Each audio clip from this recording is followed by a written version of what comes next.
Metadikol mempunyai potensi untuk menyokong anti penuaan dan jangka hayat. Ini kerana ia menghalang gen yang dikenali sebagai BCAT1 dan bahan yang dikenali sebagai sialidase yang telah dikaitkan dengan proses berkaitan penuaan. Selain itu, telomerase memainkan peranan penting dalam proses penuaan manusia, aktiviti fungsi sel stem, dan jangka hayat. Telomerase ialah enzim yang bertanggungjawab untuk memanjangkan telomer dalam sel manusia. Ia membantu mencegah pemendekan telomer semasa setiap pembahagian sel, meningkatkan bilangan pembahagian sel, dan turut menyumbang kepada pembaikan DNA. Sel manusia biasanya boleh membahagi kira-kira 40 hingga 60 kali sebelum mengalami apoptosis.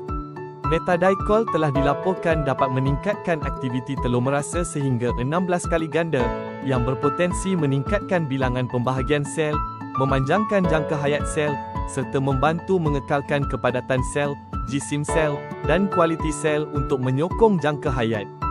Metadikol juga menggalakkan percambahan sel stem pluripoten, menyokong regenerasi dan pembaikan sel, meningkatkan fungsi organ, serta menyumbang kepada penuaan yang sihat dan pencegahan penyakit degeneratif.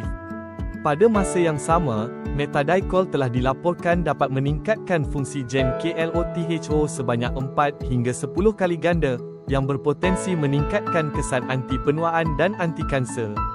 Ia juga telah dikaji berkaitan peranannya yang berpotensi dalam menyokong kanser payudara, kanser pankreas, arteriosklerosis, diabetes, dan penyakit degeneratif lain.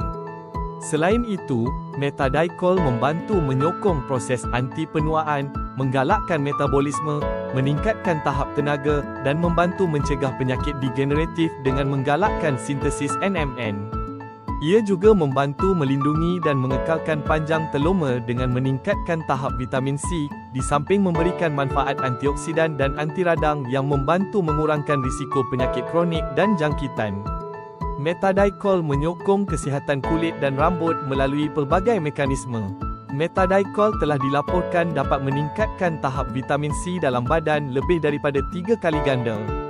Vitamin C mempunyai ciri antioksidan dan anti radang yang kuat, yang membantu melembapkan kulit, menyuburkan rambut, mengekalkan tahap kolagen, serta menghalang penghasilan melanin untuk menyokong pencerahan kulit, mengurangkan keradangan, dan mengurangkan penampilan kedutan.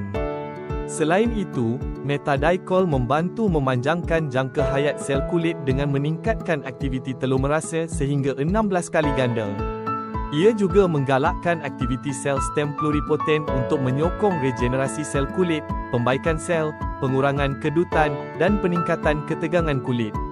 Metadikol juga telah dilaporkan dapat meningkatkan tahap metallothenin, yang membantu melindungi kulit daripada tekanan oksidatif, penuaan, dan kerosakan sel.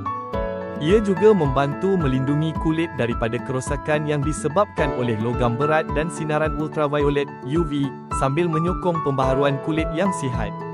Metadikol juga mengawal catelicidins dan defensins, yang menyumbang kepada kesan anti radang dan antibakteria, menggalakkan penyembuhan luka, serta menyokong kesihatan kulit. Untuk kesihatan rambut, metadikol berinteraksi dengan reseptor androgen, membantu mengawal aktiviti androgen, melindungi akar rambut, meningkatkan kualiti rambut, dan menyokong regenerasi akar rambut. Dengan berinteraksi dengan reseptor vitamin D, metadikol membantu mengawal fungsi imun, melindungi kulit kepala dan folikel rambut daripada jangkitan, mengurangkan keguguran rambut, serta menyokong pertumbuhan semula rambut. Akhir sekali, untuk penjagaan kesihatan, anda perlu mengambil 3 semburan sekurang-kurangnya 2 kali sehari.